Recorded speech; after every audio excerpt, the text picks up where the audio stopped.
আমি বাবা, আমার মৃত্যুর শেষ নিঃশ্বাস পর্যন্ত আমার সন্তান আমার মনে থাকবে।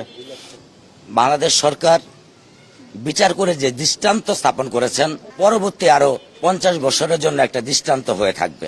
আলহামদুলিল্লাহ, মহান রাব্বুল আলামিনের কাছে লাখো কোটি গুণ শুকরিয়া এবং বাংলাদেশের মাননীয় প্রধানমন্ত্রী, মাননীয় ক্রীড়া প্রতিমন্ত্রী, আইনমন্ত্রী, স্বরাষ্ট্রমন্ত্রী, বিশেষ করে আবারও বলবো মাননীয় ক্রীড়ামন্ত্রী, উনি এই সুষ্ঠু বিচার পাওয়ার যতগুলা সহযোগিতা আমাকে প্রয়োজন উনি আইনগতভাবে সহযোগিতা করেছেন।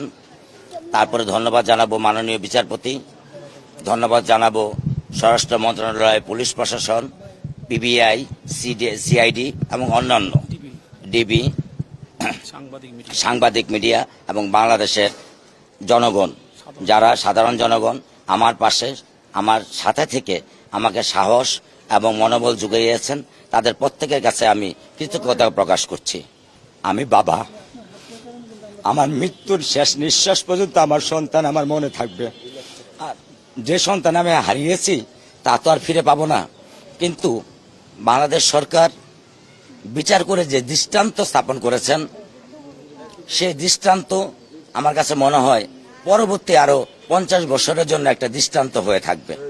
রায়ে খুশি, কিন্তু আমি চাইব এই রায়ের পরিপ্রেক্ষিতে দ্রুততার সাথে যাতে এই রায় কার্যকর হয় তার বন্দোবস্ত করবার জন্য সরকার এবং প্রশাসনের প্রতি আমি বিশেষভাবে অনুরোধ করব।